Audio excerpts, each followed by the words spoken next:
There are things that you need to understand so that your relationships can be more profound, more memorable, whether they are positive or negative. So today I said, why don't I share some of my experiences with you guys? And I think I call it the rules, right? Understanding the rules, then the games, and how I survive corporate America. So at the last graduation, our first graduation ceremony, I actually found out what my nickname was, and it was Corporate America. So apparently, consciously or unconsciously, most of the examples I give are obviously based on my experiences and the American. And so I would accept that as a compliment. So let's get started. So 1991, I was a freshman, just arrived in the US, and my first job, trying to make a little money, and you realize as soon as you get there, everybody thinks there's so much money on the streets of America. So your friends will be writing you, they want Walkman. These days, I don't even know what gadgets are cool anymore. Are those iPhones now? Say, buy me a Walkman. You know, school fees, cousins, brothers. And so you have to get a job. So I got a job at a place called Lee's Chicken. About 10 years ago, I went looking for that Lee's Chicken, and it's no longer there. It's moved. But my manager was a 15-year-old girl, or maybe 16, 15 or 16. She was really young. And she was called Angie.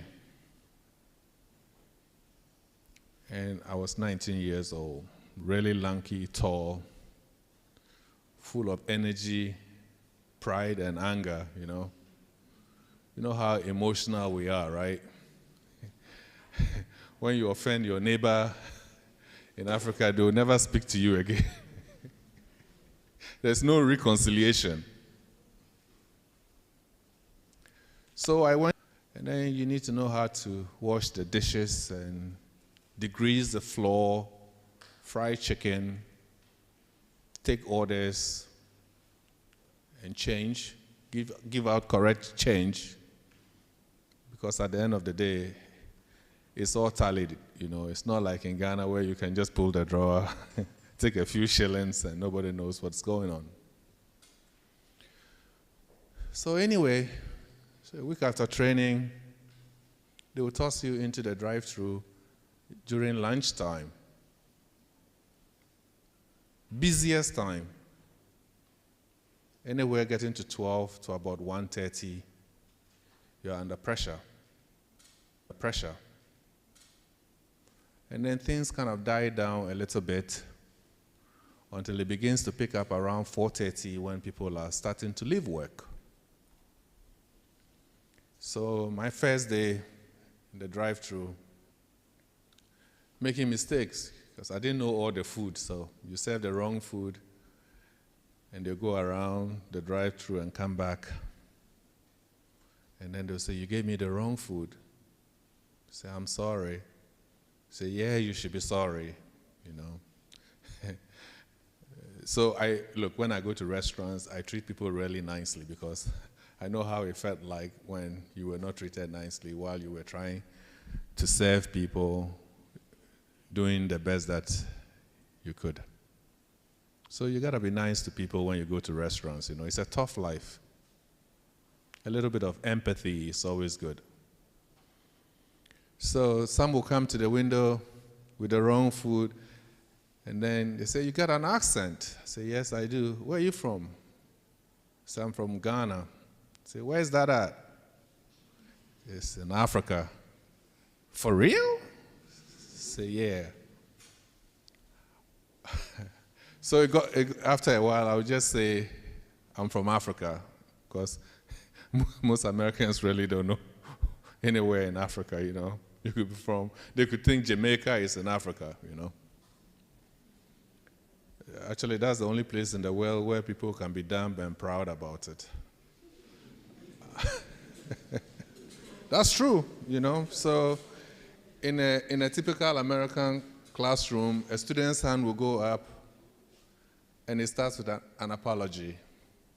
Say, I know the question I'm about to ask may be silly or stupid, but I want to ask anyway. Well, then you come to Ghana, and the student's hand goes up. Say, I'll put it to you in simple English, Professor Fred. Hope you know what you're talking about. You know, there's humility in learning. It's okay to say it may be silly, but others could learn from it. It may not be silly. So, you know, I just kept my cool. I knew exactly why I was there. Then, this particular day, after the drive-through had quietened down,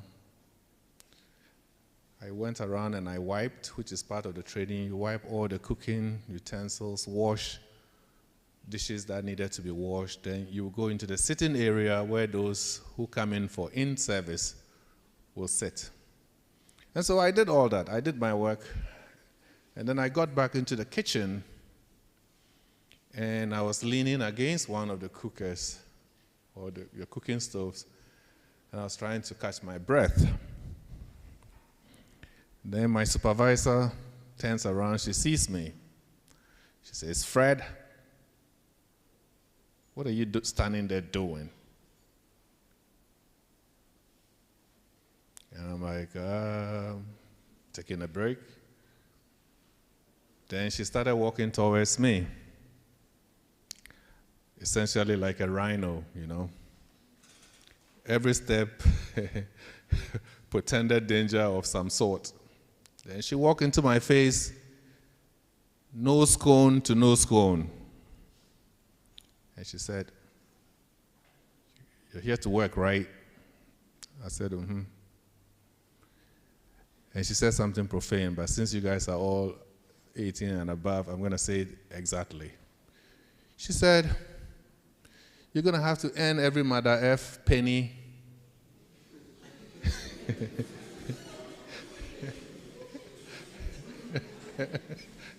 that you make from here. You see, I couldn't even say it because this is going to go on YouTube. I hope she's watching, or she'll be watching. You're going to have to make every mother F get moving right now.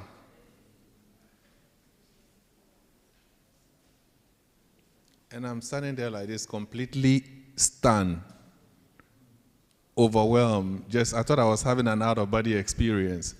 Because where I come from, 15-year-old kids don't talk to 19-year-old boys that way. Right? That's still the case, right? Or things have changed? No? Who has ever been spoken to like that by a kid?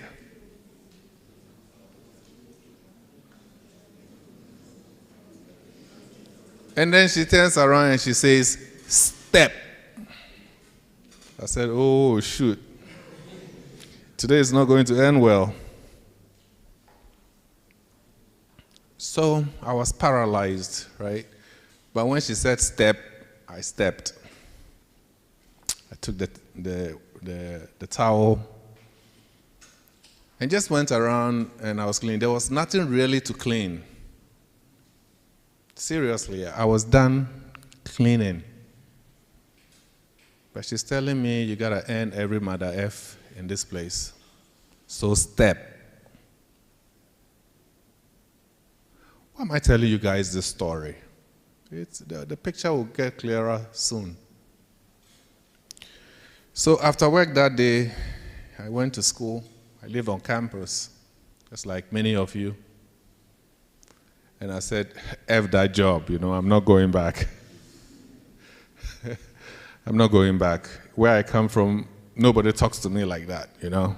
I have to hit back. I would have just gone into the bushes, found a cane, and teach her a few lessons about life, how to talk to adults properly. And then if her brothers confront me, we'll have to sort it the jungle way. But this was America, you know. If you shout too hard into somebody's face, you could get arrested. Threatening behavior, terroristic threats, all sorts of things. Then it was a Saturday. I woke up Sunday still feeling very defeated. Monday passes, Tuesday, Wednesday, I pick up my backpack and I went back to work. I needed the money.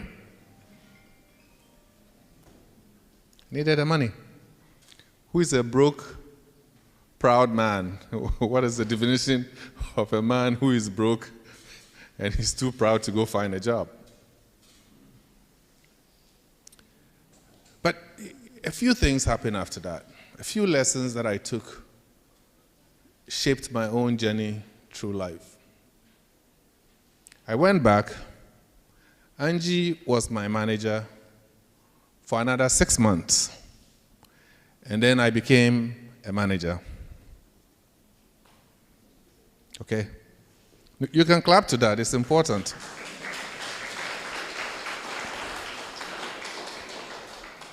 So why is this important? Why is this old man standing here and telling you stories from... How many of you were born in 1991?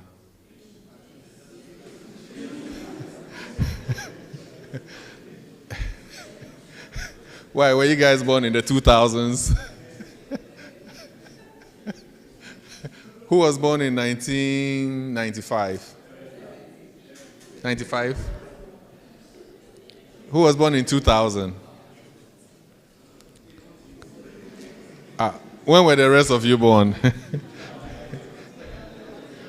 2011?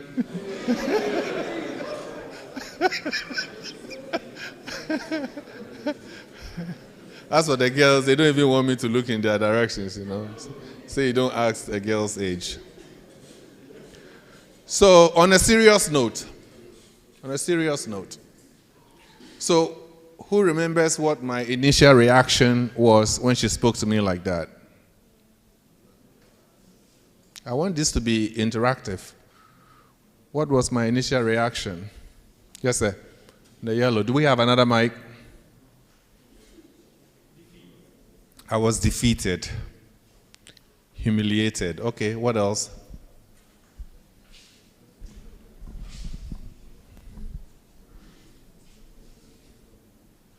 I was actually very angry. Like, how dare her? But did you realize I kept my cool? I didn't say anything at all during this confrontation. I didn't say anything. I just soaked it in, recovered very quickly, and did as she said.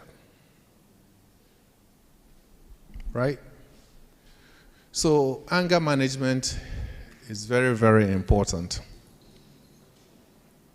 You have to control your emotions. Don't allow your emotions to control you. You are going into the world where you are going to work with people who are different from you. They've had different experiences. Don't be seized by your emotions. Don't become a victim of your emotions. I'm getting somewhere with this. You will soon see why that little girl taught me so much that made today possible for me. The second thing I learned from her, you know, how many of you chose your parents?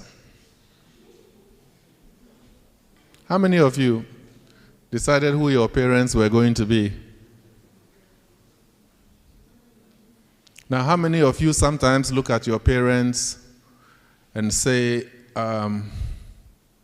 if I were my parents, I could have raised myself better than they did? Most kids feel like that at a certain part in their lives. They feel like, I could have done a better job than my parents, until they start having their own children and they say my parents were angels. Right? How many of you get to choose your parents? The point is that you will never get an opportunity to choose who your manager is. Right? You will never get the opportunity to choose who your manager is. In the workplace, you show up. You didn't get to choose who your president is, did you? You can protest all you want. I'm going to be your president until you graduate. Right? Now you can choose who your professors are. Sometimes students complain and we make changes. But you can't change your parents. You may show up on your first job and your manager is a midget. He's looking at you and you are 7 foot tall, but that's the manager for the moment. All you need to figure out to do is how to work best with them. I couldn't have fired Angie. Somebody smarter than me made her manager. If she was manager at that age, she was doing something right. Okay? So that was one of the second lesson that I learned from that encounter when I was thinking in my head, who the hell made this girl manager over me? Point number 3. Do you guys remember what happened when I woke up the next day, how I felt? What was I thinking? That I'm not going back, right? I wanted to quit. Because my African sensibilities had been offended. I'm the grandson of an African chief. I'm a prince. Who can offend a chief, right? So, in your life, in your journey through life, you're going to have a lot of encounters, a lot of challenges. Whether you are taking classes that are overwhelming you, whether you have relationships that are faltering, quitting comes easy, and it's a natural response to a hostile environment. I'm going to quit. To hell with this job. And then somebody's phone needs to quit. Right? How many of you have had that experience before? You are confronted with adversity and you just want to give up. Okay, there's a hand here. There's a hand here. So we all go through that sometimes, right? It's natural. But you have to tame it. You see, I went back and I also became a manager. And do you know what the benefits of being a manager in a food restaurant was? You get to eat for free. And then you get 50 cents more than what you were making. So I was making $4.25. $4.25 per hour. And when you can't sit, like Angie said, and you can't lean against anything, standing on your feet for 5 hours or 6 hours was not easy. So once in a while, I'll look at the clock, and that short handle never moved. That short handle was not moving, you know? I was just thinking, it's been 1 hour since I was here, so I've made $4.25. And the next hour is not coming. The clock handles are not moving. And you are tired. Right? So Quitting. You can't quit. Another thing that I learned is keep moving. Step. Right now. Those words still resonate through my mind as if it happened yesterday. But she taught me a very important lesson. Never stand still. Never allow your life to be static. So what does that mean for you guys?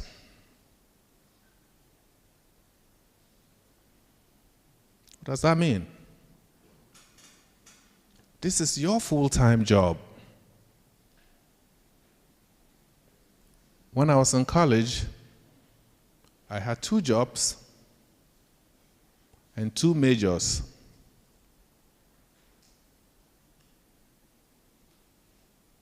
Let me repeat that. 2 undergraduate degrees pursuing simultaneously, 2 jobs, one on campus, the other one was with Angie.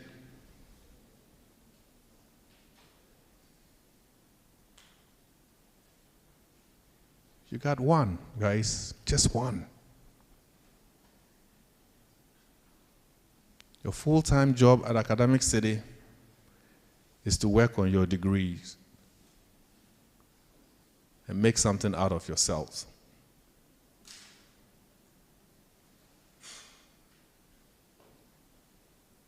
It's harder elsewhere. So anytime you feel like you are overwhelmed, just think about 1991. Anytime you feel like quitting, think about that. Anytime you feel like you are static, think about that. I can tell you, if you do good time management, you have enough time to do a lot of not standing still. And what is that? You can learn to be the best debater, the best musician, best pianist, learn violin, take a course on Coursera, learn to program, fly drones, learn a new language. That, for me, is not standing still. So, let me now tell you how this 15-year-old girl changed my life.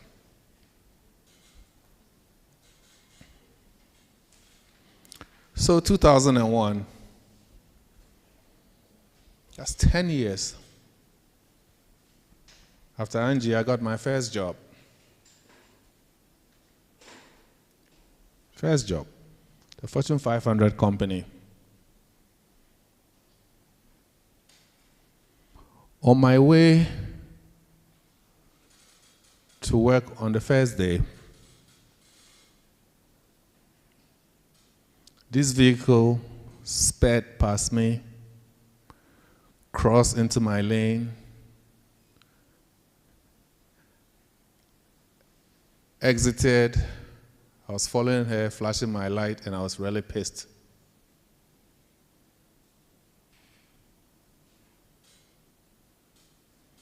Then I kept going. I was following the direction.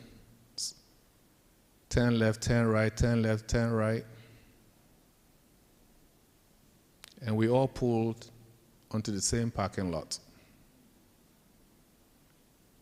And she gets out, and she was running towards the office. And then I went to the security entrance, signed in, and walked in. And who was she? That was the HR person running late to go help me do my paperwork. Anger, right? So you can imagine, if she had noticed everything how pissed I was because she was crossing me. And now you are sitting across her. Anger, right? You gotta be careful. It's okay, as long as they didn't hit you, let them go. She was actually in the hurry to go and serve me. Now, how many of you insult trotro drivers every day? Because, yeah, we are boa. Right? Yesterday, I almost pushed one with my Jeep off the road. He stood in the middle of the road at American House near the Shell, and he was picking passengers. And all the vehicles were behind him waiting. And I'm like, what kind of country is this place? What is this, a banana republic?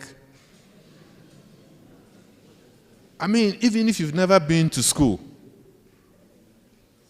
you should know that parking in the middle of the road to pick passengers impedes other road users. And so when I blew my horn twice, and then I started moving in because my Jeep could push that out of the road, and that's exactly what I was going to do. And then, mockingly,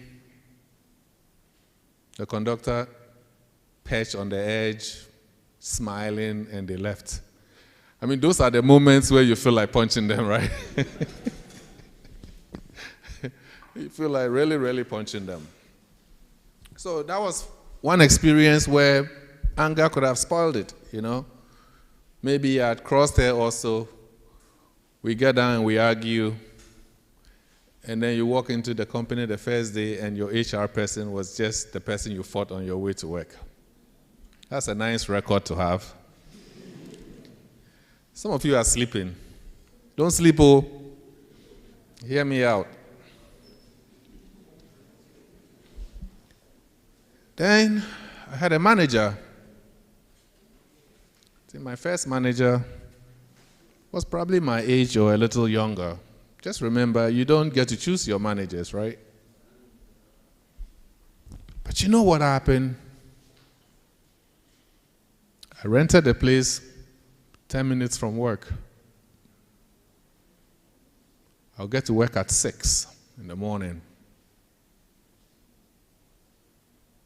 So I got to work every single day before my boss came. And I never left work until he was gone.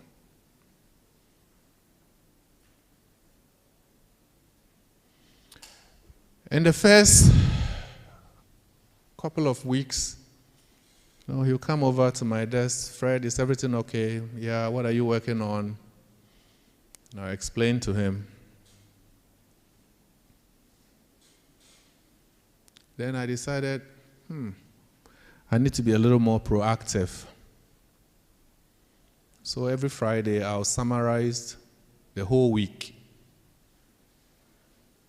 And then I'll also tell him the things that I'm going to be doing the following week. And I'll send it to him. Then one day he said, you no longer need to send me any reports. I know exactly where your head is. So guess what?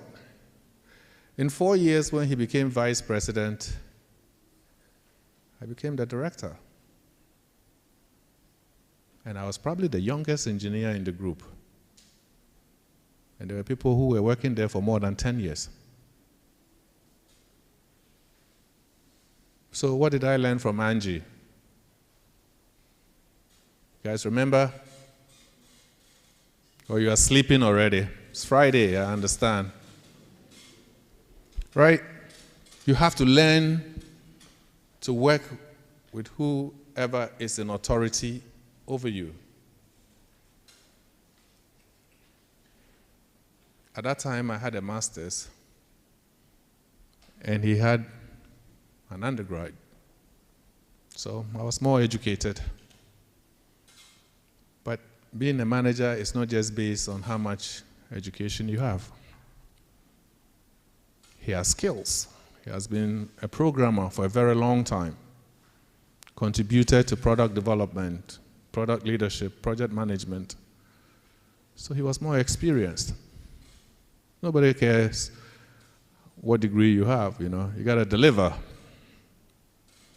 It's only in Africa that people do MBA a year before they retire so that they can make more retirement money. We call that beating the system.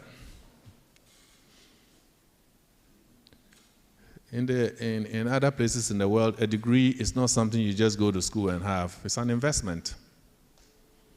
Because if you take student loans, you better go and study something that will earn you enough money so that you can pay those loans off. Otherwise, it's going to be hanging around your neck like a millstone. Student loans. So, lesson number 1, right? A young manager taught me to accept leadership, her authority. And having learned that in my first job, I applied it, and it worked well for me. So, Angie is like, she's like the goddess of my life, you know. I don't know where she is now. Then there was a reorg before I became the director. One day I was invited into a meeting, and I was told that the organization was going to be reorganized, and that I was going to be the manager for the requirements engineering group. You guys probably don't know what requirements engineers are, but everything that you interact with every day, from your computer screen to the software you used on it, to the phones you hold in your hands, is the requirements engineers who interact with customers to get their input and feedback, and that is now defined into the technical specifications that become the product. So they are like, let there be matter, and there was. They are the basis of life for most, if not every product. Any organization that makes product and doesn't have a requirements engineer is in trouble. So I was excited, you know, first management position, you're always really excited. And then the announcement came out, and I wasn't a manager. The guy that was made the manager was my former colleague. Now, that is one of the most difficult changes to manage in your career. When somebody you used to eat lunch with, hang out with, you know, bad mouth the organization with, is now your boss. So this guy became my boss. All of a sudden, his voice changed. Became authoritative. And I'm looking at him like, just yesterday we were here. I mean, come on now. So the second day after he became the manager, even his walking changed, how he walked changed. Now his legs goes like this. So comes to me with a, I don't know if the guy was an intern or a new hire. He said, Fred. I'm like, what's up? Hey, I need this young man here to get on your computer and do something for me. I said, all right. So I logged out.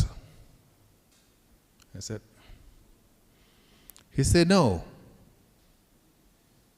I want you to log in, and he will use your computer to do work for me. I'm like, no, I'm not going to do that. This company has IT policy. Nobody can log into a computer with my credentials and work on it. It's a network computer. He said, "This is my computer." So he's already aggressing me, right? He's trying to define the rules of the engagement. I held my ground. I said, "Nope, this is not your computer. This is Siemens' computer." Siemens is the name of the company. Not what you're thinking.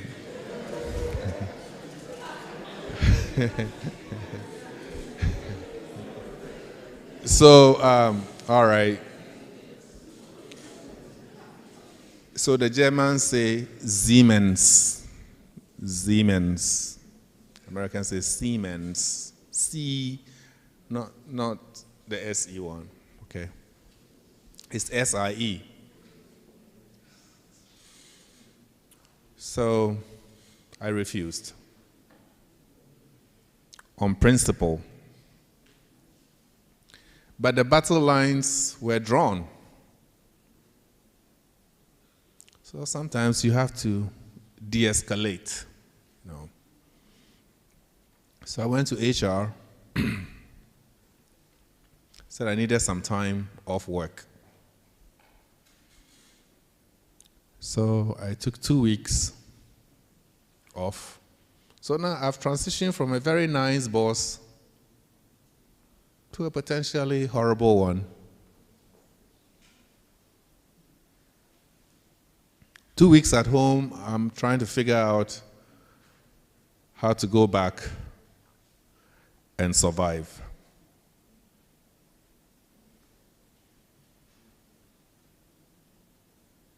So I got to work that Monday and went straight to his office. Now, his office door used to be open all the time. He used to have an open door policy. Now, he was a big shot. The doors were closed. So I knocked on the door. He said, "Who is it?" I said, "Fred. Come on in." I walked in, and he was still typing his stuff. I was standing. Still typing, I was standing. He wasn't even looking at me.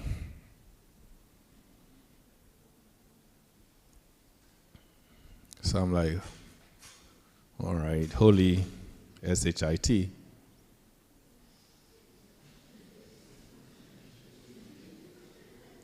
I said, "Can I sit down for a second?"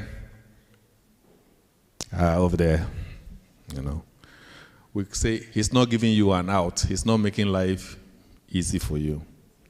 So I sat down. And he kept typing as if I wasn't even there.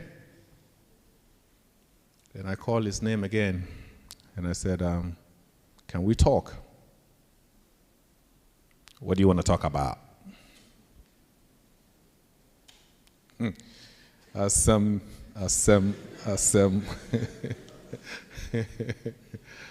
said, "Look, Martin, it wasn't your fault the announcement came the way that it did." He said, "Who cares, Fred? Who cares how the announcement came out?" I'm like, "Charlie, this guy is not giving me gaba. He's not making an allowance for me to insert." So I said, okay, all right, listen. I just want to reassure you that whatever I need to do to make you successful in your new role, you can count on me. I'll meet you 120%. Then he looked up. He said, "Seriously?" I said, "Have no doubt. Absolutely." He said, "Okay." And then I got up and I left. So what did I just experience, right? a hostile environment that you need to figure your way around it, otherwise you get sucked into it. And it was okay for me to feel defeated, right? Just to change the dynamics. Because he's the manager. What are you going to do? How long can you keep fighting and arguing with him? But what is also important is that he was also worried, right? Whether he's going to be successful in his new role, whether he's going to get sabotaged by all those that were not happy. They didn't get management positions, but he did. And so by being brave and reassuring him, he kind of liked it. So then I left. And to my word, everything that I needed to do for him to be successful, I would do it. And I'll go in and give him weekly updates. What is going on with the project? I was running a project that was $12.5 million at the time.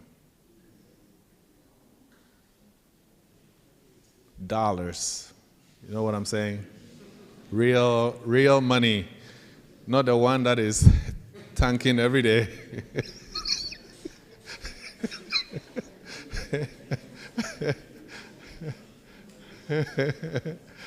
Not the runaway CD. I'm talking about USD.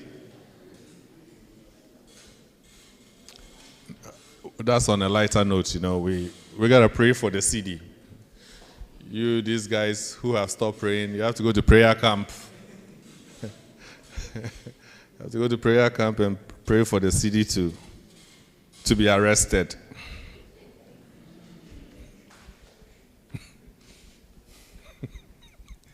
You see, you can't build a country on hope, you know. You can't hope. So when you hear that the Japanese have allocated $25 billion for African countries, China is investing in $1 trillion, you guys as future leaders should be asking yourselves, what is it that they did to have that extra money left to give to you?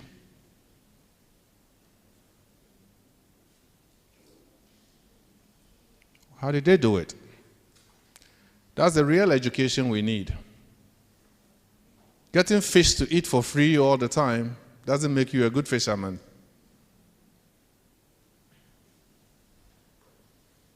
You guys are the future leaders. That's what this class is about. Those are the critical questions you have to ask. That how does a nation so endowed with more natural resources than Germany, actually than any other country in Europe except Russia,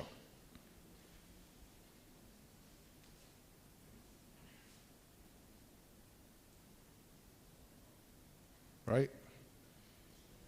Cannot even tar its roads,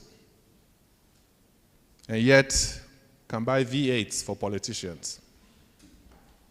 Something is wrong, fundamentally. And it's in the head. Something insane is happening. This is self-imposed suffering.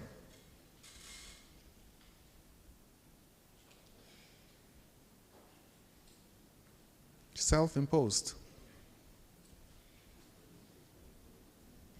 You produce cocoa, but your own citizens cannot buy chocolate. You produce gold, but it's cheaper to buy gold in Dubai and Switzerland. Look, you don't need God. You need a psychiatrist. You need somebody to examine your head. Because something really doesn't just make sense. Something doesn't make sense. So when I become your president, All right, okay.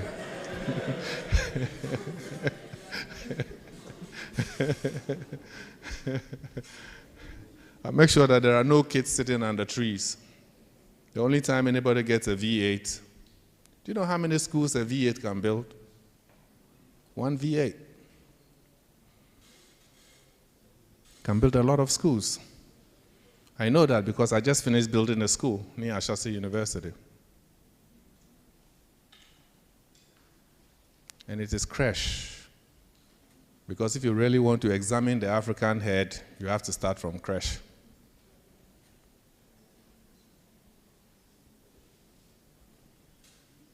You know, my daughters live with my cousin in a small community called Union, Kentucky. By the way, I'll come back to my lecture, but this is also important. And Union probably has 5,000 citizens. They elect their own mayor every 2 years. The mayor hires the police chief. They have their own police. The fire station, that's your fire service, is manned by volunteers. Okay? And when you go to the mayor's office, for 5,000 people, there's only one person working for him. And they have the council, about 6 people in addition to the mayor, who make all the decisions for Union, Kentucky. Every morning, their streets are swept by a vehicle, sacking stones off the road. Every 3 years, they resurface the road in their community. And a week before, they'll send letters to everybody that next week, we are going to be fixing the road. So for the first 2 days, you exit the community on that road. And the day they will start, there will be a police vehicle blocking the road that nobody is supposed to pass because they are working on it. And then 3 days after that, they'll block the other side. But they will inform everybody. When you need to paint your house, you take a sample of the paint to the association.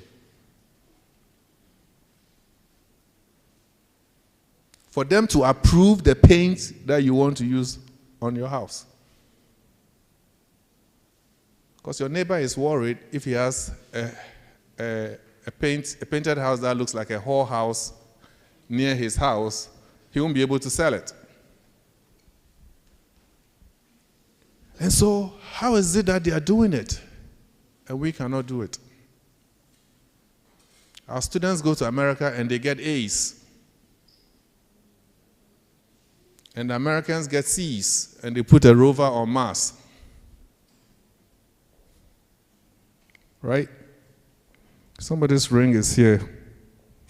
Is it a wedding ring? Whose? Don't mind me. So these are the profound questions that you should be asking. So if that mayor is not working, they get removed in 2 years.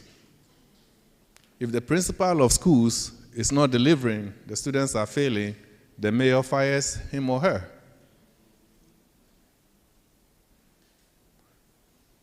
There's a road that I drive on home every day. In the last 2 years, it's been tarred 3 times. So why?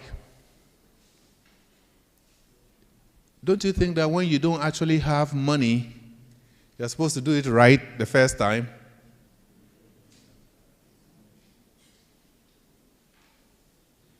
If you don't have the money. I mean, sometimes they tar the road and 3 days later there are potholes in it. Right? And the sad part is that the lunacy of it all is that the same contractors drive on that road on their way home. Even pigs, when they poop in the crowd, they don't poop near where they sleep. So I know you are in a Pan-African community, a global community. Leadership will soon pass on to you. What are you going to do different?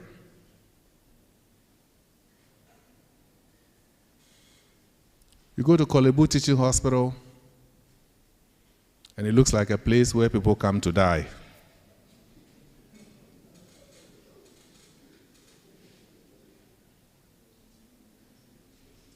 You see, I always say that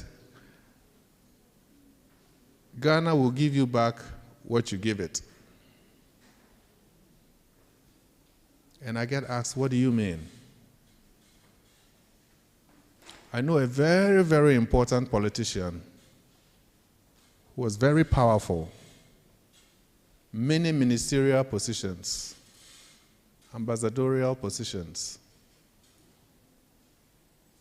When he made that last trip to Korle Bu, he was lying on a stretcher in the hallway. Nobody knew who he was.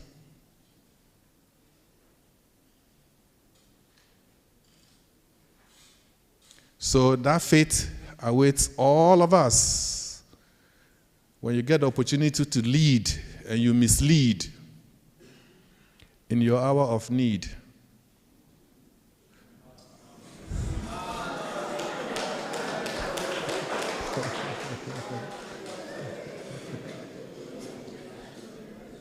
in your hour of need, God will make sure you regret before you die.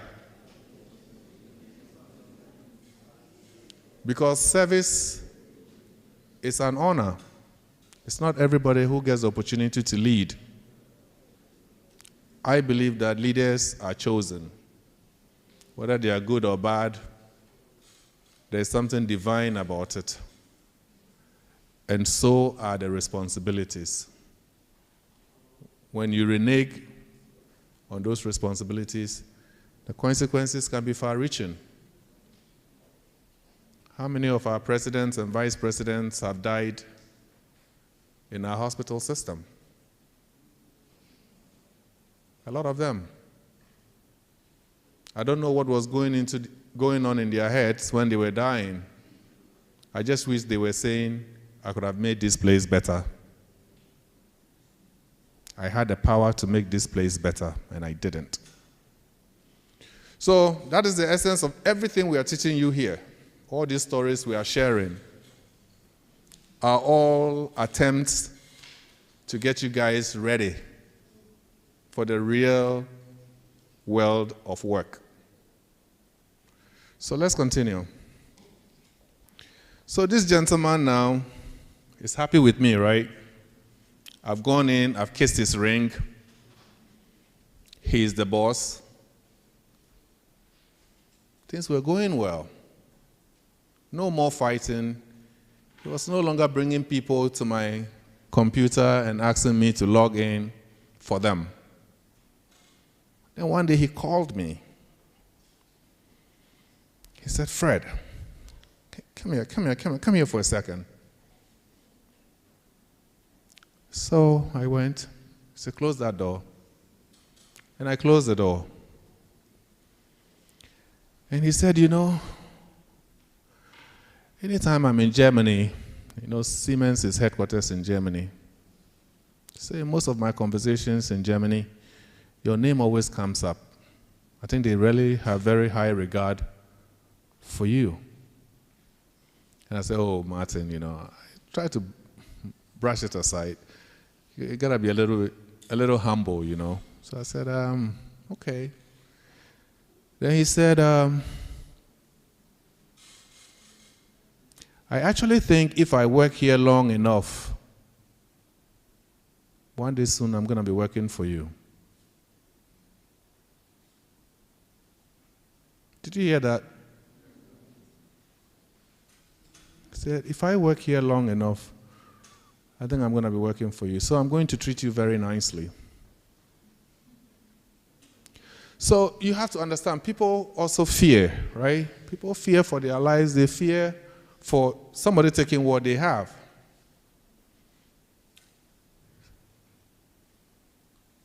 So if you are too smart around people, that could be a problem too, you know.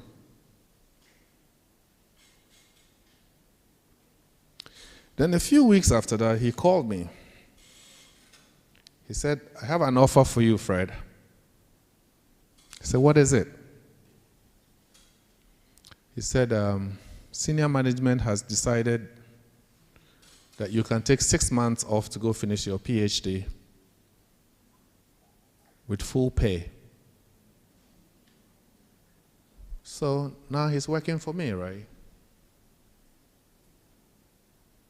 I said, really? He said, yes. I said, you don't mean it. He said, yes, it's approved. I said, oh, Martin, I don't really need 6 months. All I need is 3 weeks. I just need to edit my thesis and defend it. He said, Fred, come on, 6 months with pay. Take it. You can take your family on vacation when you are done, spend some time in Ghana, all paid for, and come back. And I'm like, holy.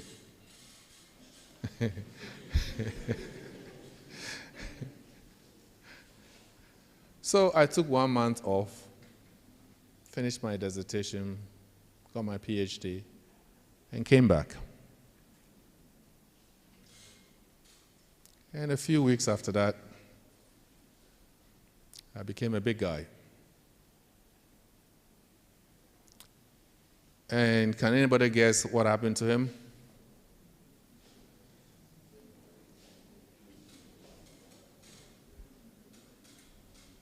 Qu'est-ce qui ne va pas?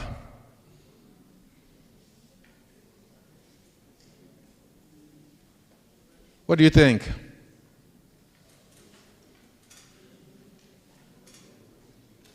Yes, I became a director. I could have been his boss. But he left the company. And we are still very good friends to today. So if you understand that you don't get to choose your managers, if you understand that you cannot miss the opportunity to tame your bestial instincts, that anger that seizes you and owns you and destroys you. You know why when you are angry, the American says you are mad, I'm mad, I'm mad. That's what you are, you're a mad person. Because you can't control yourself. When you get mad and you are yelling, what's the difference between you and the kid that comes out of Pantang or Ankafo? You're a lunatic.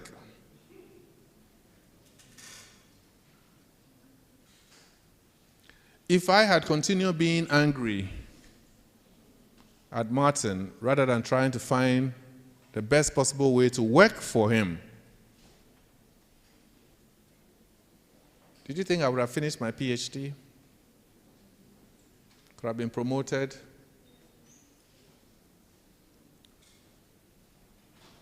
Pride goes before what? The fall. Questions?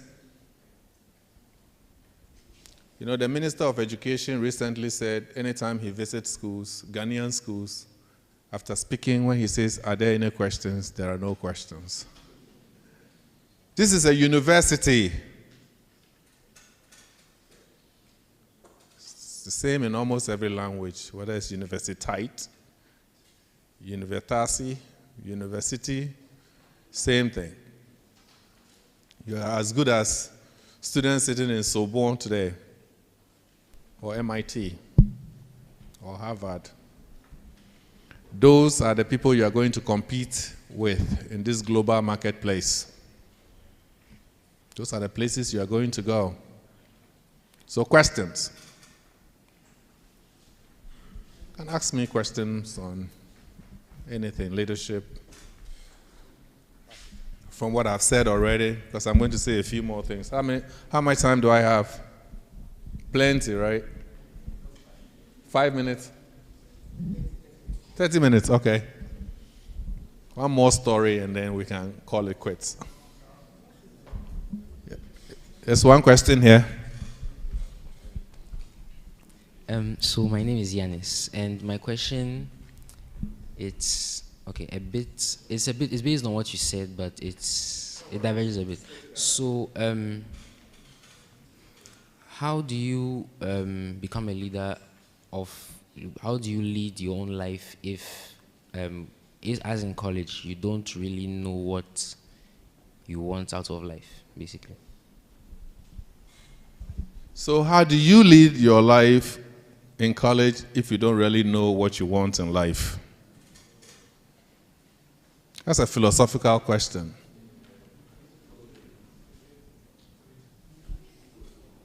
No, I'll have to answer it. That way it's easier.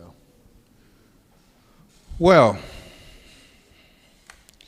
you see, when you look at our curriculum, we have all these courses like critical thinking, text and meaning, entrepreneurship. And I've had students come up to me and say, Dr. Fred, why are we doing all these? And I'm saying, do it. Don't worry. They will come together for you very nicely. How many of you know I've written 9 novels? And it's fiction. Because while I was studying engineering, I was also studying great books. And I love to read novels. I love to write. These brains you guys are carrying around, that's the most powerful computer today. You can do so many things with it. So I'm struggling to figure out how you can get all the way to the university and still don't know what you want to do with your life. There should be something driving it. Maybe it's not all completely crystallized. It's all scattered, you're confused, which is normal. When I went to college, I didn't even know what manufacturing engineering was. I didn't actually go to study manufacturing engineering. I went to study industrial technology. I had never in my life thought about becoming an engineer. I became an engineer by accident. And I can assure you it was a good accident. You know? But when I got my scholarship, I wrote the exam, I did the interview. Nobody told me it was an engineering scholarship. It was the day I submitted my forms to Scholarship Secretariat that they said, oh, what did you choose? I said, pre-med. They said, were you not told this is only an engineering scholarship? I said, no. Do you still want to go? And I'm like, yeah. So that's it. Serendipity. You know, so sometimes you just have to keep pushing. Something is going to happen. The universe is listening to you. And you will become what you were meant to be. If it doesn't go straight, look, how many engineering did I do? I did 3 different engineering and still went to business school. Keep your feet moving, right? Remember that? Keep your feet moving. Don't stop still. Read. Take time to rest. Take time to think. Ask questions. Be engaging. Volunteer. Shadow other people. You are not having a problem in college today that is unique. You can learn from somebody else's story. And you know, one of the things that I've always argued for since I've been back is the lack of flexibility in our educational system. So I had a strong policy discussion 3 days ago that I put on Facebook. And what was the problem? Somebody tells me from one of our policy bodies, if you have a master's degree in home economics and you go to the university and you are teaching home economics, and you get an epiphany and you want to become an accountant, and you go and do a PhD in accounting, when you come back to Ghana today, you can only teach accounting in the university. You can't go back and teach home economics. Just listen to this madness. Then, if while you are teaching economics, accounting, you decide to publish papers in home economics, you cannot use those papers for promotion. And then I just flare up. I'm like, guys, this is the most idiotic statement I've ever heard. What do you think? You think knowledge is like buckets? That's not what knowledge is. You see, the ventilator that we built, you know what went in? AI was in there. Computer engineering was in there. Electrical engineering was in there. Biomedical engineering was there. There are no advances in the world today that come from only one field. So that is the educational system you guys are having. That's why we are not creative. There's a guy who won the Nobel Prize, I think 3 or 4 years ago, at age 98. His PhD was in physics. His Nobel Prize was in chemistry. What's the problem? What are we so afraid of? So you can't define an educational system that puts people in buckets. You cannot define an educational system that tells a kid that is 12 years old to choose a major. And then they choose visual arts. And then when they are 18 and they say they want to do mechanical engineering, you say, no, you can't do mechanical engineering because you didn't have elective math. You didn't have physics. No, that's not an educational system. An educational system is, how is that going to be possible? So you don't have all this, right? Maybe it will take you 5 years. That's okay. Instead of saying, no, you can't. And by the way, I don't know who else can do good mechanical design than a student with visual arts. So we have policymakers who have never had real-life experience. And they make decisions. And like the contractors of the road, they make decisions that affect their own children and their grandchildren. And they don't even realize that. You know, there's a story about a young man, I think it was University of Illinois. I read the story a long time ago, so pardon me if that's not the school. One summer, he was getting ready to go on holidays. He was walking on the hallway, and the professor called him. So he walked up to the professor, and he said, "What are you doing this summer?" He said, "Oh, I'm going up home to my parents." And he said, "Would you like to have a cool summer job?" And he said, "What is it?" He said, "I need somebody to help me teach freshman physics." He said, "Oops, I'm not a science student. I'm doing classicals, the classics, philosophy." And the professor looked at him and said, "That's exactly who I'm looking for. I'm looking for somebody that doesn't know anything about physics."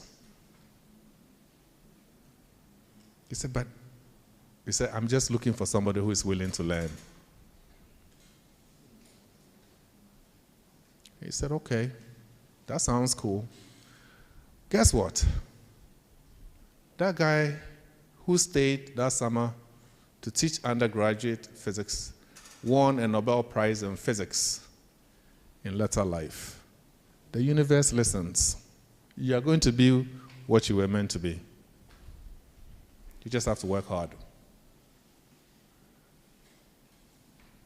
So that is education. You should be able to do business here and halfway decide that I don't want to be a business major. I really want to be an engineer.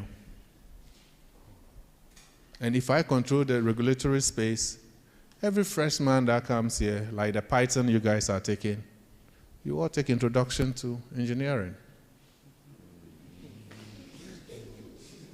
And it is really fun. You know, it's going to exercise aspects of your mind that you've been told doesn't function. And there is leadership. I tell you, there's leadership in that. So you can imagine if you are the director of marketing at a Fortune 500 company. You are making products. You are always trying to find strategies to market your product. Do you know how much creativity there has to be for a marketer to be able to sell a new product to a customer? So you are constantly thinking, bringing focus groups in, looking at what competition is doing, looking at the best adverts and trying to come up with the best advert for your company. That's creative talent. So if I come in and I say, I'm taking you guys to a retreat, and in this retreat, you're going to learn to fly a drone. You're going to learn to assemble robots. You're going to learn how to code in Python. It's not different from what the marketer tries to figure out, all the different things they try to figure out to be successful. You're always moving away from your comfort zone. The only way you can be successful is to continuously challenge yourself away from your comfort zone.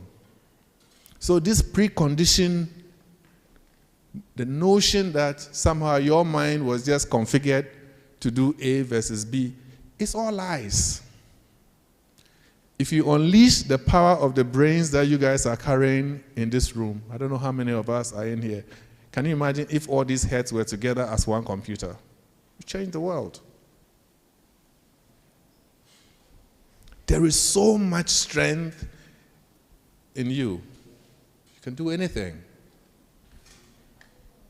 You see, I think that anytime God looks at man or woman, we scare him also, you know. Because we are like Pinocchio. Throughout human history, we've tried to mimic what nature has done and try to do better than it. Continuously. People are trying to go to Mars. Whoever divine being is looking and say, why? These guys, I gave you earth. You're not happy with it? You want more? So just one more thing before we go. So I moved on to another company. And there was a guy that from day one, he just absolutely didn't like me. There was nothing that I thought I'd done to him. It's just one of those things. And so one day, I was in a meeting with him. And the real big shots, like all the top managers, the division president was there, his vice, just big shot. And he said something to me, which I'm not going to repeat here.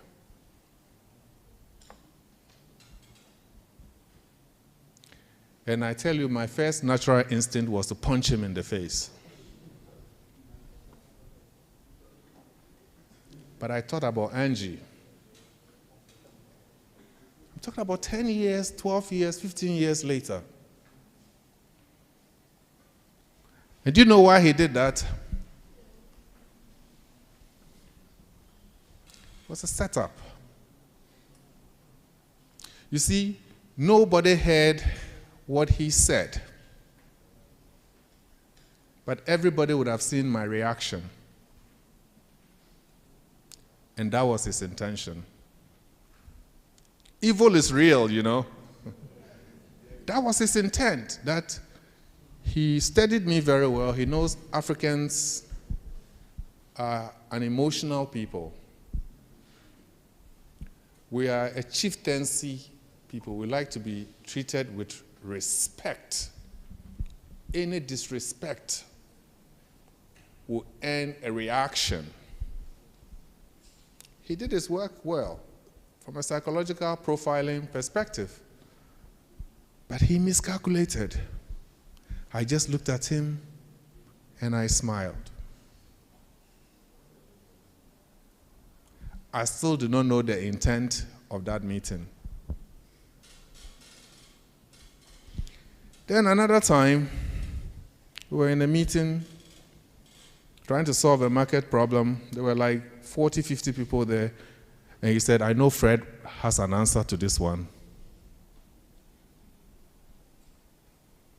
You know, they aggress you. These are racists, you know.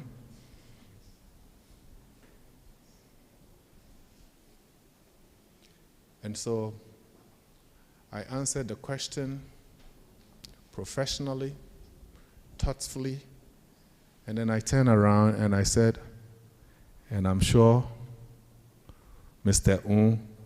Can finish this up for me. And he couldn't. And you know what he said? Can you ask somebody first? The Holy Spirit has descended on him. He was caught. So he's trying to set me up in an environment where he thought I wasn't ready, and I flip it on him. And he embarrassed himself. If you know your stuff and you can manage your emotions, the skies cannot be your limit. When I started this talk, I said, you are not going to remember 99%. You remember only 1% that the president came and spoke in our leadership class. But by 25 years from now, 80% will sink in. You are going to work in a very complex world where there is competition.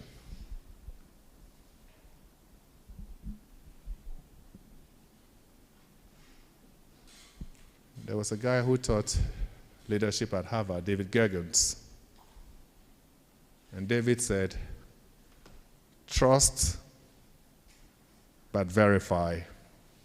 As a leader, you must always trust but verify. And one of my very good friends added, often. Trust but verify, often. When you are doing group work and you have a deadline, ask your team members where they are, how much progress they are making, because you know any delay will delay you. The second thing David Gergens said in his leadership class at Harvard is the world is a very dangerous place. You see, most people go to the workplace and they say, this person is my friend in the workplace. There are no friends in workplaces. They are colleagues.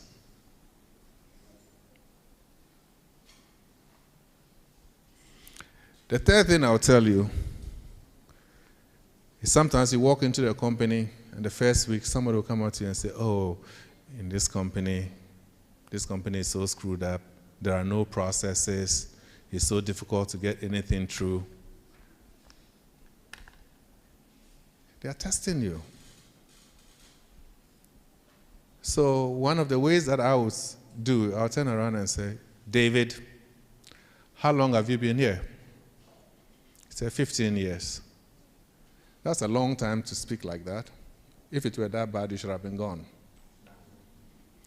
But He's just psychologically profiling you. So a friend of mine said one time that when you walk into a company for the first time, somebody knows how long you're going to be there. So you got to be careful, these little talks.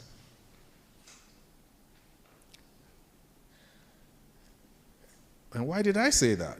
You see, when you go to a company, whether the week you went, the month you went, the year you went, you get hired with a lot of people, right? Then 20 years later, what's your name? Marian. Marian is CEO. What's your name? Samuel is COO. What's your name? NS is CFO. And then you are saying, hey, we came with these guys at the same time, or how did they make it?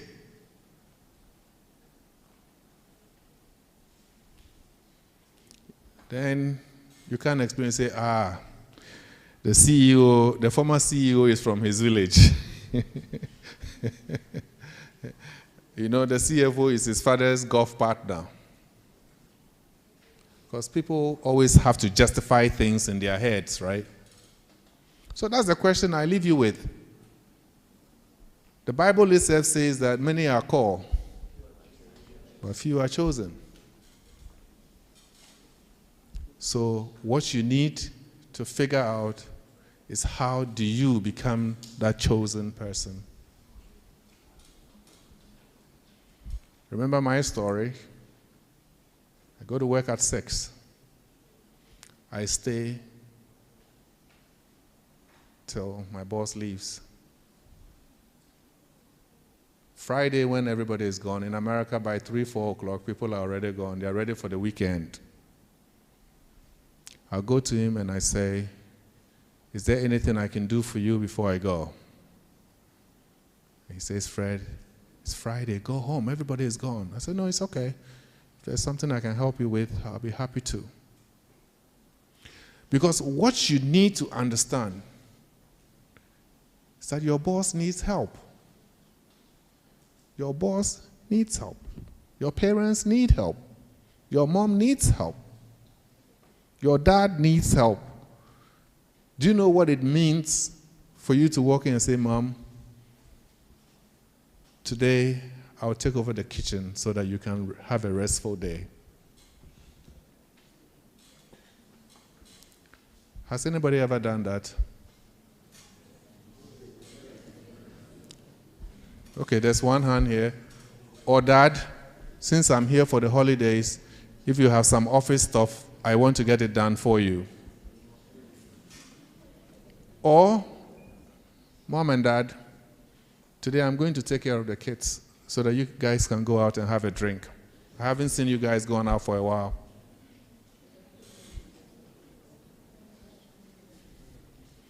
That simple act of kindness means a lot to them, because parents are tired also. They are stressed out. You are all sitting here crying about homework, but some of you, your parents are wondering where money is going to come from for next semester's fees. Right? They are stressed out, guys. And you can help.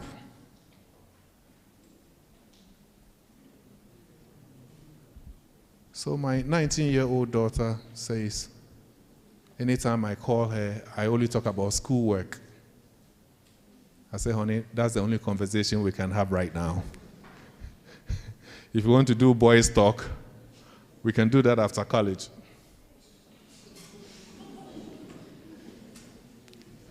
And that is the truth, because I'm paying for it. So if I'm paying your fees with the CDs I earn from here, and you know where the CD lies today, and you want to call me and say, I just broke up with Stephen, I don't want to hear that. Why do I care about Stephen? I care about my daughter, you know. Stephen can go to hell, you know.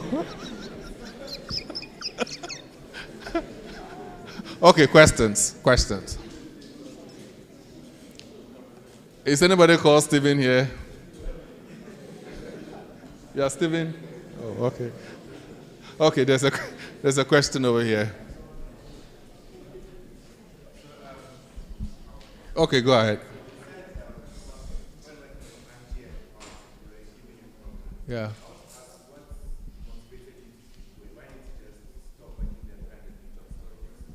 Okay, so when I was having challenges, why didn't I just quit, cut, run?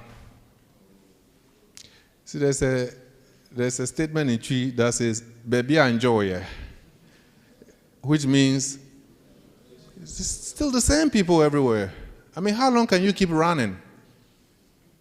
At a certain point, you just have to stop and fight, right? So quitting is easy. That's what comes to you naturally. But you also have to understand that once you start looking for jobs, they are looking at your track record of how long you stay in your jobs.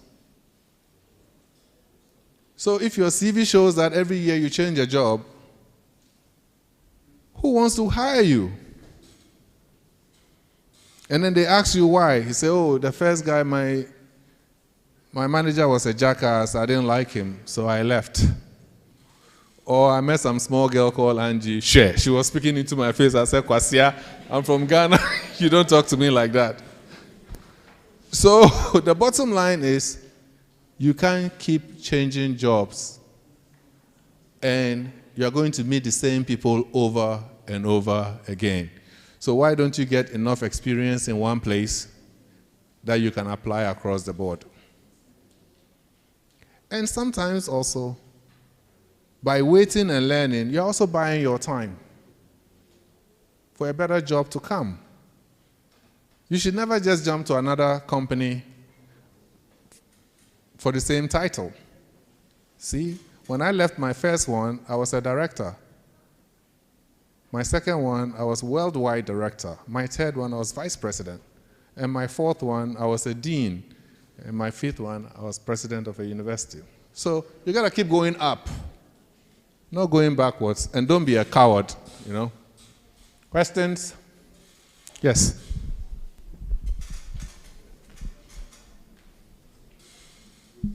Okay. I'm gonna call those who are not talking and those that I caught sleeping. I'll get to you.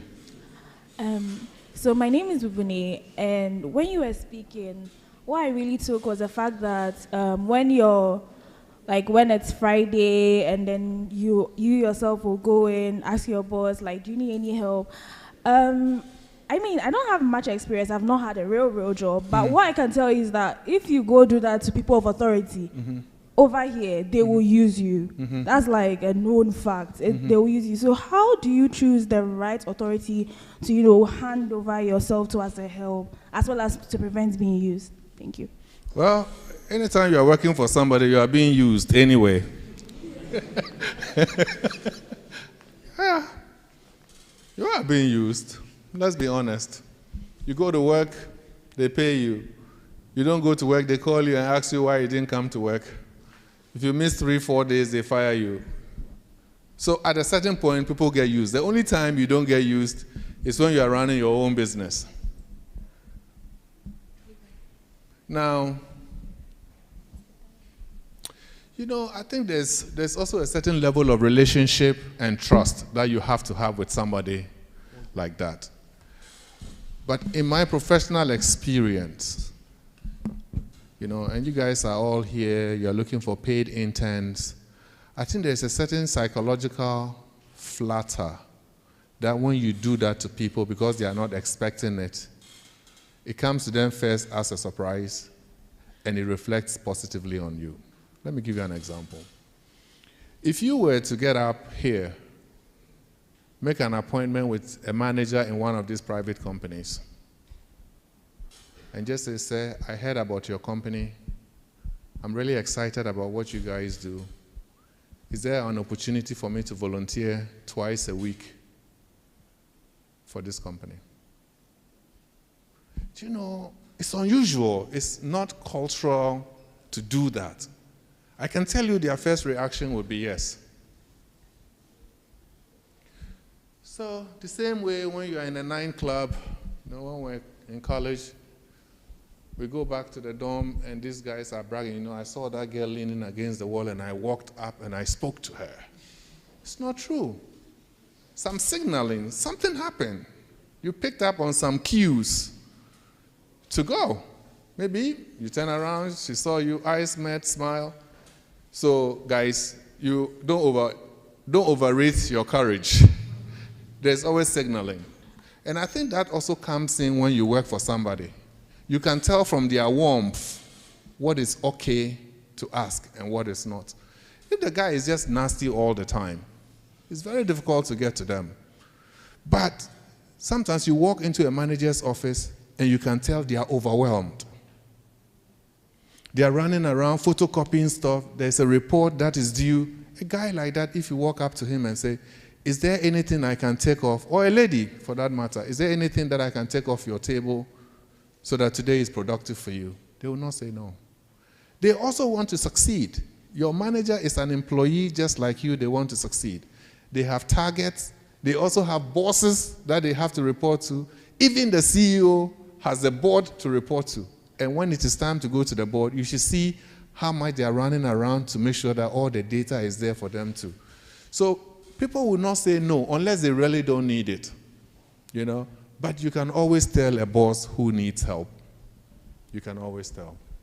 Yes, sir.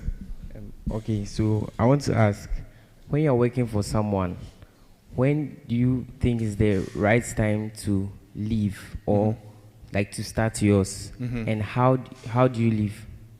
Okay, so when you're working for somebody, when do you know it's time to go? That you are no longer needed? And when is it right to do your own? So let me start that with a story, okay? And that will clarify it for you.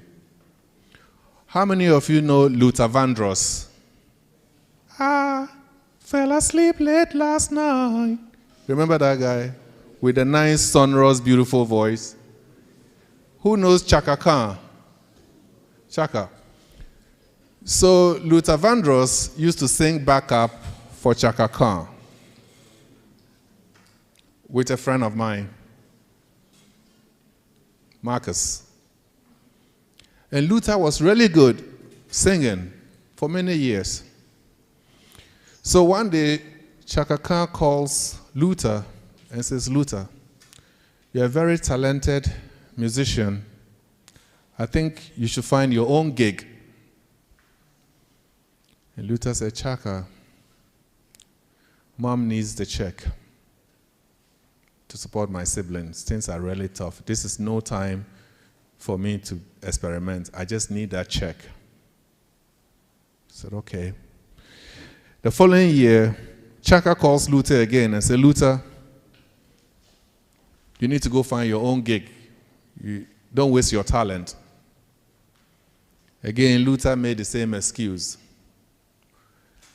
The third year, Chaka calls Luther, and before Luther could open his mouth, he said, you are fired.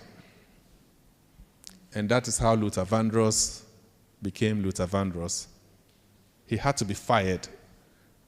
It was adversity that made him the Grammy Award-winning musician of all time.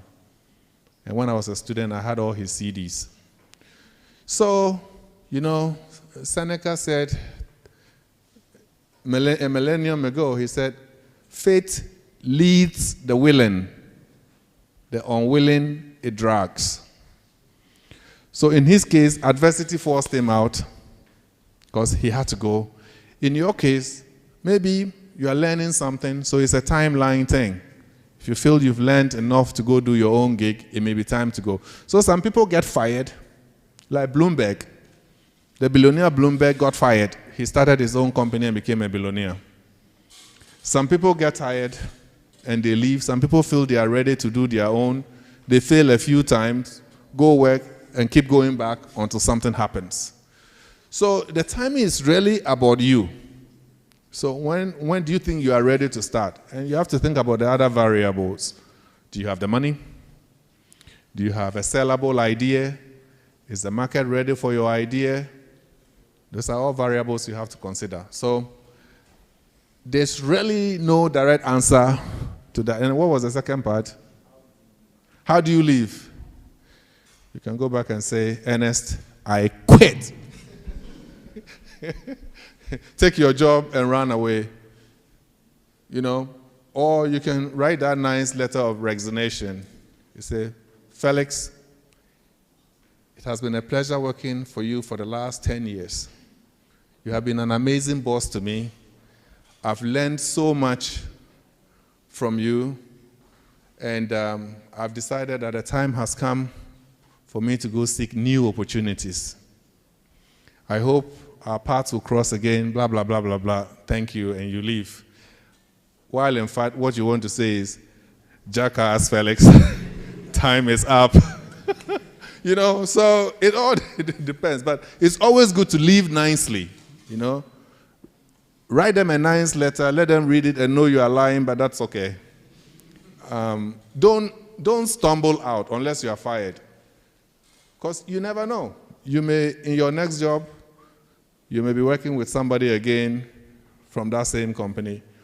Or some company you go to work for buys that company. Or that company buys another company that you are working at, and you are back in their fold. So be careful. Questions? All right, now we are talking.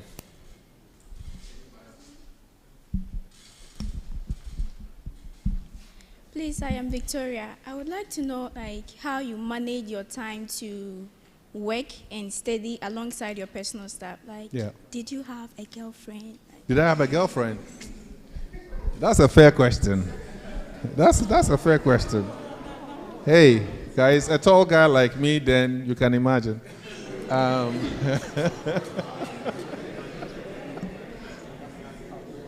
Look, time management has always been a challenge, right?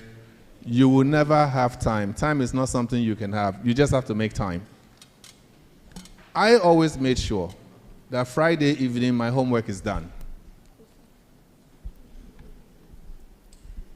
If my homework is not done Friday evening, there's no partying Saturday. Friday evening when homework is done and you see me dancing Friday night, you won't even know I'm a student, okay? But I would never party without taking schoolwork first, without considering schoolwork first. So my friends who were not working, you know, there were a few rich African guys we went to school with. They had credit cards, they get money from home. I was a hustler, okay? And then they would say, oh, Fred, you're working today. We're going to Needmore Road party, blah, blah, blah, blah, blah. I say, guys, if you come at 9 and help me close the kitchen, I'll go with you. I'd never refused to go to work so that I can go party. And then they will come. 9 o'clock, there'll be like 20 cars, African students, parked outside, and they are all in the kitchen, washing bowls and mopping the floor, and I'm in the bathroom trying to wash chicken off my body. And then we'll go party. But I made my money before I partied, and I did my homework before I partied. If I had an exam coming, I won't work that week, you know? And, you know, look, I was a broke man. I knew the only way I could make it is through education. There was no backup strategy. Sometimes I'll come from work at 12 a.m. and I'll do homework till 2 a.m. and by 6 I'm up. So you have to decide what you want to put in. When I went to Nandam Secondary School, when I got onto Nandam Secondary School's campus in 1985, I made a promise to myself that two things were going to happen. I was going to get a distinction, and I was going to get a scholarship to go to America, and that's exactly what happened. Okay? So it's not a matter of time or how much time you have available. It's about how badly do you want this. Because if you want it bad enough, you're going to make time for it, right? For some people, college, they are here because their parents want them to come and check the box. So they get overwhelmed. Every road leads to stress. But if you have something to escape or something to prove to yourself, there's so much time than you can even think about. So forget about time. Think about the dream. What is the dream? 20 years from now, 30 years from now, how do you want to roll? That's the question you have to answer now. Is it a V8 or a private jet or Charlie Water? It's all in your hands. I have 4 degrees and I have 3 daughters. I could have just given one each to them and still have one for myself. Unfortunately, that's not how the game is played. They have to go out there and figure it out.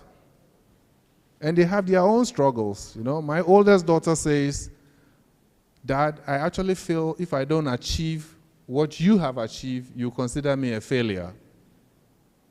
And I said, "Young woman, don't kill yourself.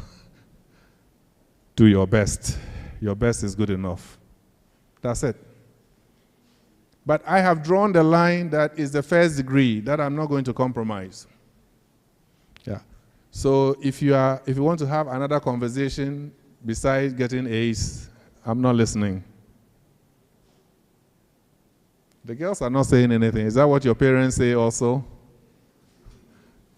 What do your parents say? Has anybody gone home to? And then somebody asked me if I had a girlfriend. Yes and no. In America, the girls like the footballers and the basketball players. In Ghana, the girls like the guys with brains. So...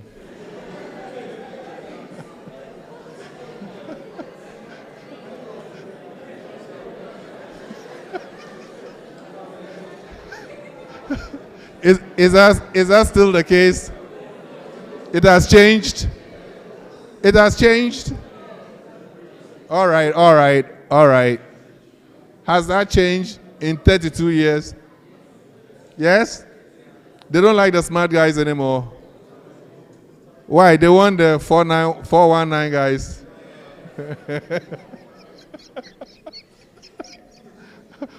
All right. Questions? Yeah, I got a question.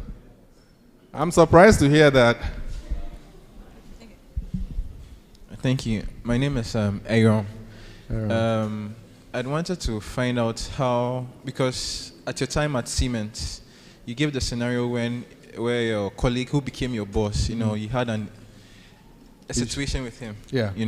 And per company rules, at the point you were right. Mm-hmm. But then you had to take a break, come back and try to temper things down. Yeah. So, not necessarily with workplace, but in any situation at all, how then should you be able to first discern the situation and how to play things down? To de-escalate.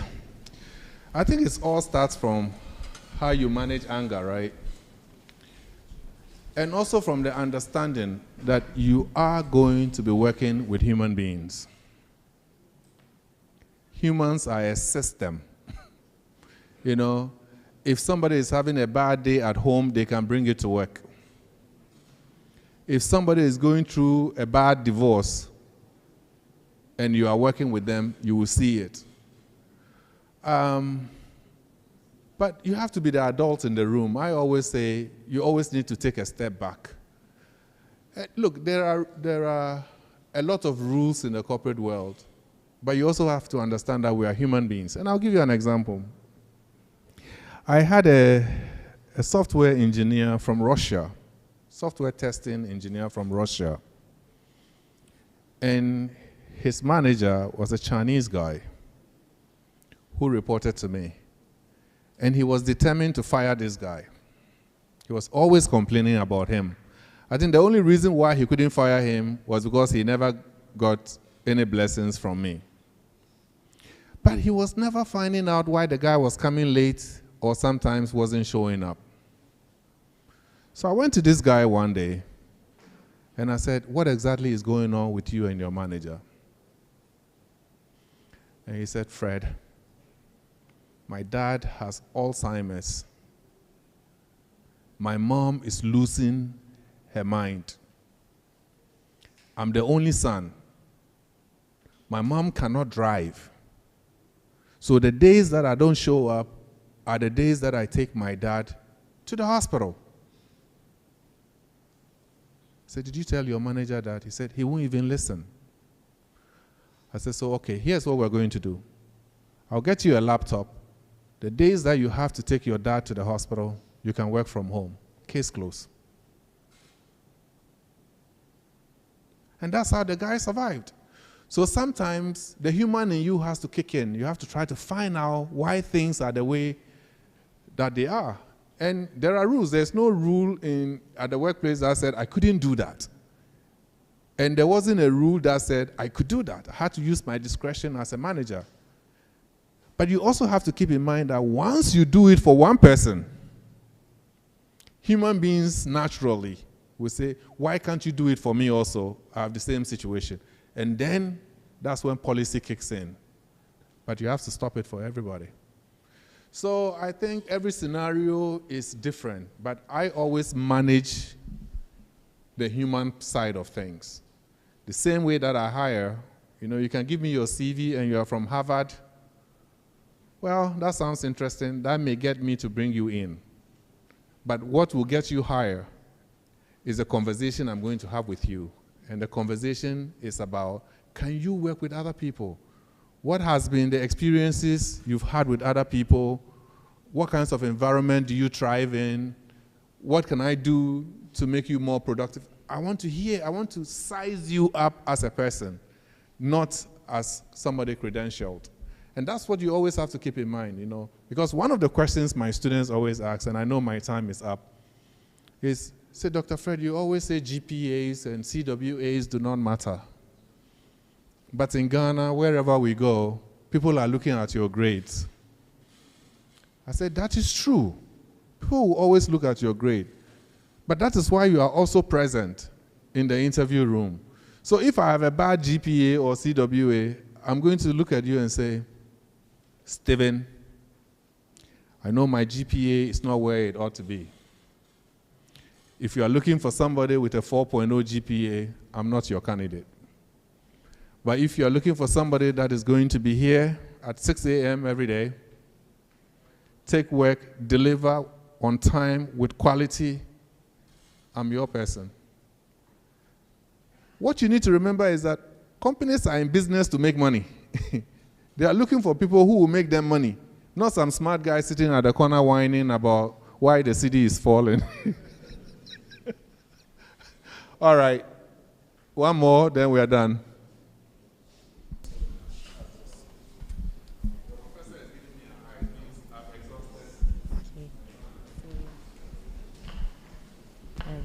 So, Professor Fred, you mentioned something about learning to control your emotions. Yes. And learning to manage your emotions, especially in hostile environments where people are deliberately trying to micro-aggravate you. Yeah. So my question is, assuming you are having a dialogue with a colleague and they say something, it's deliberately provoking you, and they're trying to get under your skin. How do you know when to walk away and when to stand up for yourself? Because when you don't stand up for yourself, they get the impression that you are passive and you are inferior, and so they can say anything as they like to you. So how do you know when to? So it's the timing and the place, right? So the example I gave you was in an environment where power players who would determine the direction of your career were present. Now, if he had said that to me in the hallway, outside the hearing of anybody else, I would have said, come here, you son of a... seriously. So this is where you need to be organizationally savvy. So he chose the territory to play to your disadvantage. It's like the snake and the hawk, right? When the hawk wants to change the dynamics of where it wants to fight, it takes the snake into the skies. The snake has no chance. So it's about the timing. So if he had met me in the corner, he wouldn't have gotten away lightly. I would have used all the F words in the world, knowing that nobody else can hear, and it's going to be he say, me say. So it's not a sign of weakness. It's strategic retreat, because the environment is not the right environment. So that's what I would do as an alpha male. In a much more professional way, I would just say, Steve, I don't appreciate your tone. I don't think it's professional. If this is the way you are going to handle issues, I don't even want to have a conversation with you. Done. So if you are type B person, that's how you come at it, you know. So be careful, the environment is important. I think our time is fast spent. So let's put our hands together for... Thank you.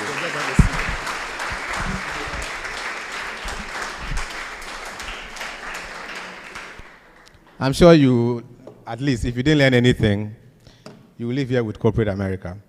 You won't forget that one. And thank you so much, Prof. We are grateful that you joined us today. Just like we do it every time, we'll call one of you to do a vote of thanks on behalf of the class. You guys want Salom again? But before that, I mean, a few ground rules so that we don't forget what we are supposed to be doing. I did mention from the start of the semester that no use of mobile phones in the class when a guest lecturer is speaking. While I was watching online, a lot of you were using your phones. I did also mention that don't use your laptops unless you want to take notes. A lot of you bring your laptops here and you are browsing on them. Some are watching music videos. That's not acceptable.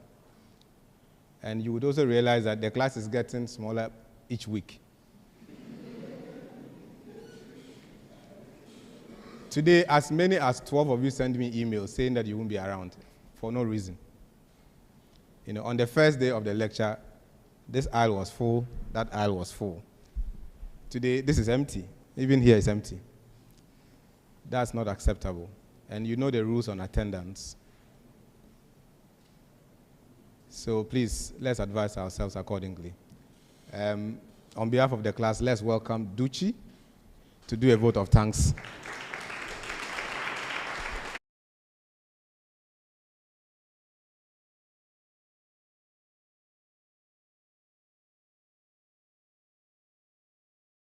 Quitting, and I believe everyone here has learned something. So on behalf of the class of 2025, I would like to thank you for taking time off your busy schedule to help us understand the rules and games and surviving corporate America. Thank you. Thank you so much.